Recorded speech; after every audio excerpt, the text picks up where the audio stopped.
Ignite, sparked by BBB, where conversations are taking place to change the future. Hello, everybody. Welcome back to BBB Sharing. This is Joshua, and today I have Vera and May. How are you all doing today? We're doing fine, thank you. Good, good. So I looked you guys up a little bit because I can't stop myself when it comes to food or anything that has to relate to food. So you guys sell spices. Yes, I sell salt-free. They're all salt-free spices. Okay, so what would be the difference between salt-free and having salt in your spices? What makes that different?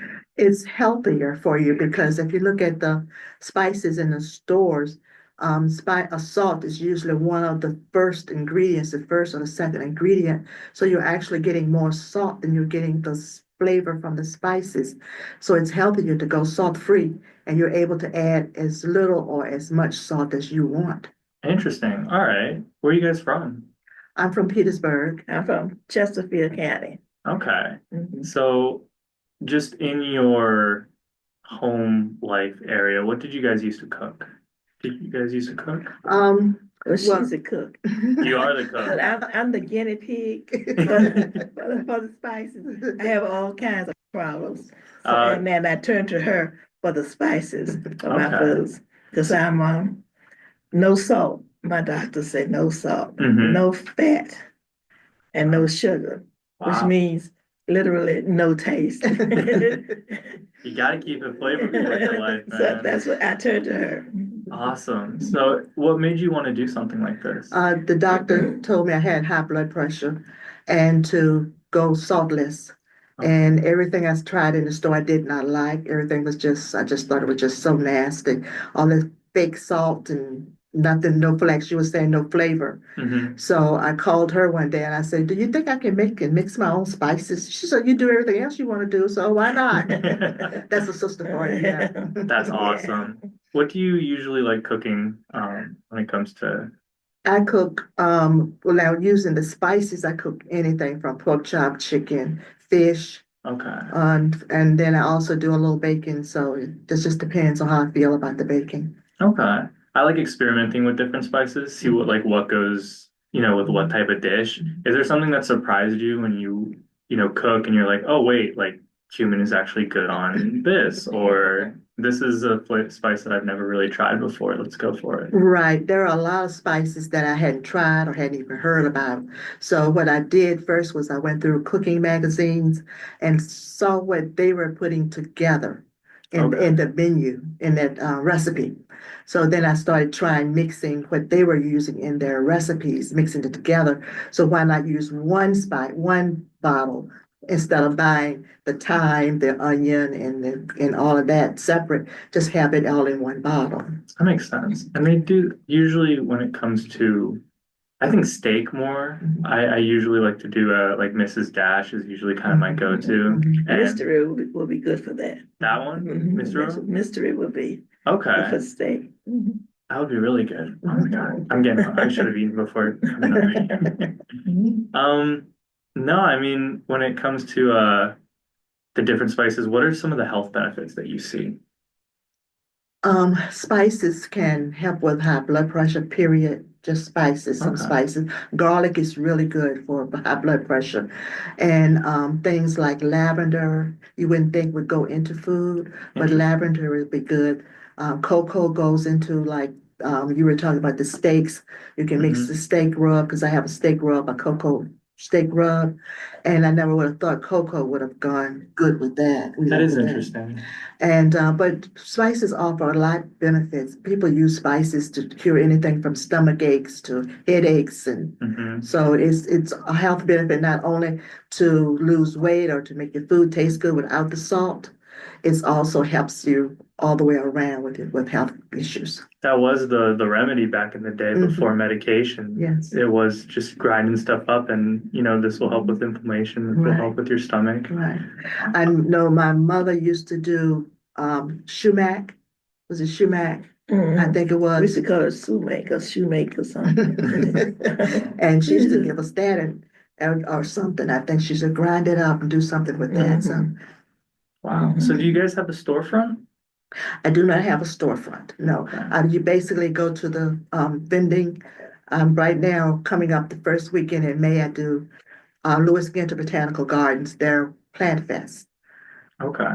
I do that in the fall, and then in the fall and the winter, I do some of the Christmas shows at the schools, Hmm. Ecoff Elementary, Tussing Elementary, some of the schools around. Okay. When I grew up well, I am Indian. I grew up in an Indian household, and the main spices that we would cook with, it would really be like cumin, Mhm. coriander, and between probably turmeric, yeah. Mhm. Not including like lemon and garlic and onions are Mhm. always the big ones, but that Yeah. was really good. You're spicy. Yeah, anything Yeah, tangy, yeah, yeah. yeah.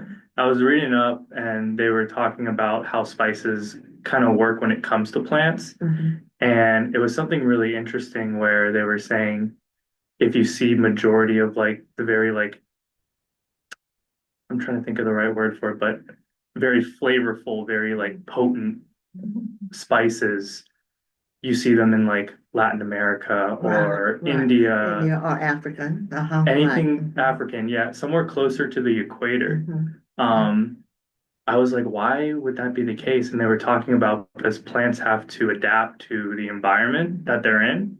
Mhm. As we adapt, as we change and grow, Right.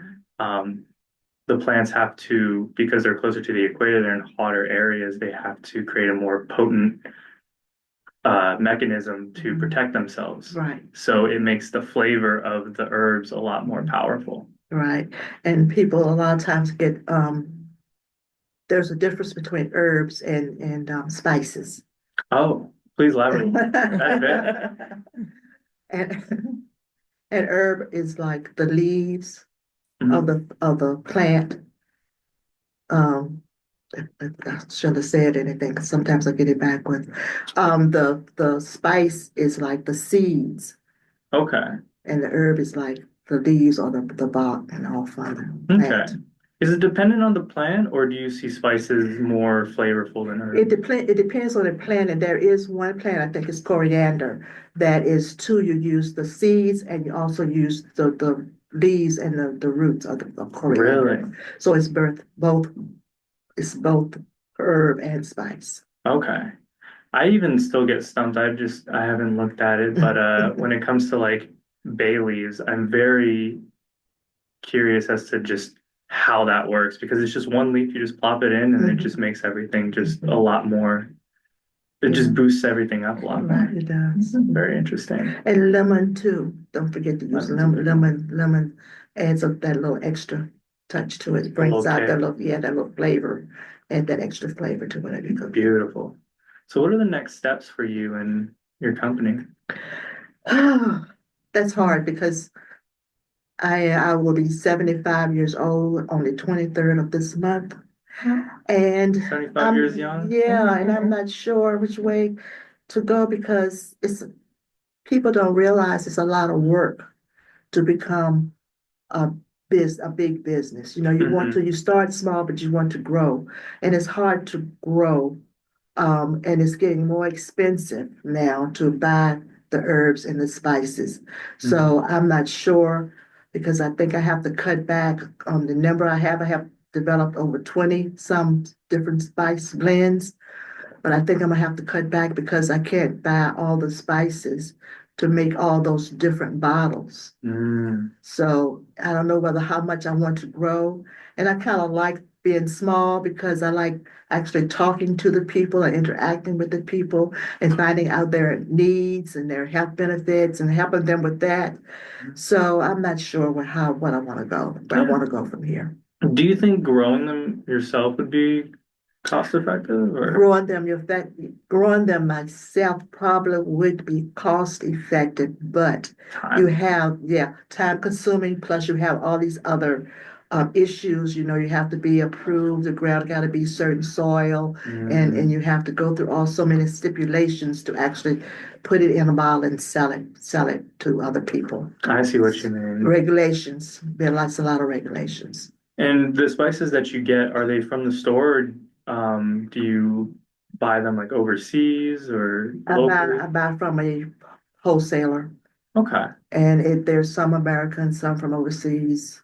So, Just depends. yeah, and then like now they have tariff and if the spices are coming from China, that means they've already upped the prices. Yeah. That makes a big difference where I started out spending $15 a pound. Now they want 30 some dollars a pound. Oh my God. So, that means my prices need to go up. Yeah. But, and I don't want to burden my customers with high prices. If they enjoy it, if they enjoy what you do, If they would buy it, if they would, I would, but yeah. I'm not sure. Usually I get the glass bottles and those are like $10 already, which is like Right, super expensive. But once I get the bottles that I want, I'll just start buying like the packs because the packs are very cost effective.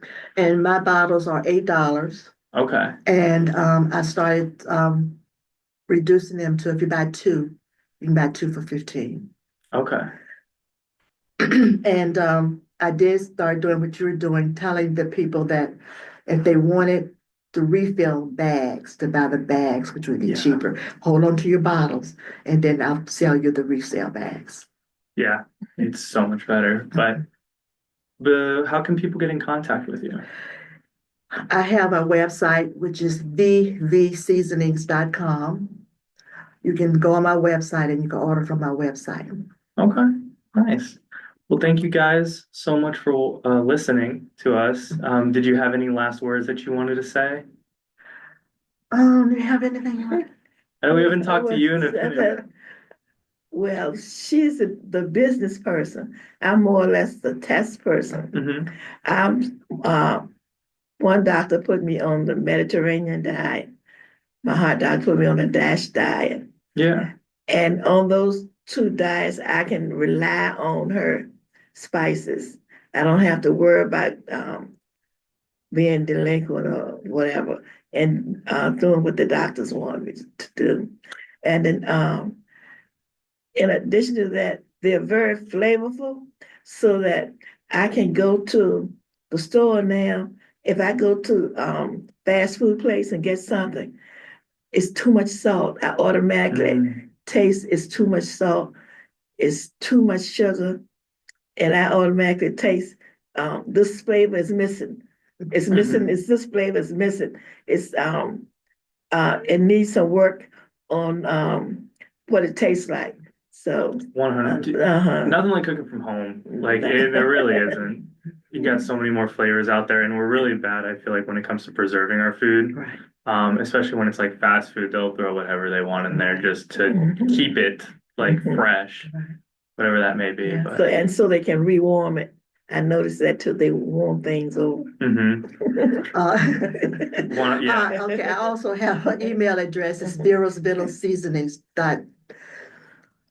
gmail.com. Okay. So you can also email me, Vera's Vittles. Vittles. How do you spell Vittles? Vittles. So it's VERAVITTLES @gmail.com. Vera's Vittles. All right. Thank you guys. This was awesome. All right. You're Anyone welcome. who's listening, go ahead and check us out. Follow us Instagram, LinkedIn, Spotify, YouTube. But you guys enjoy the rest of your day. We'll talk to you guys later. Bye. Ignite, sparked by BBB, where conversations are taking place to change the future.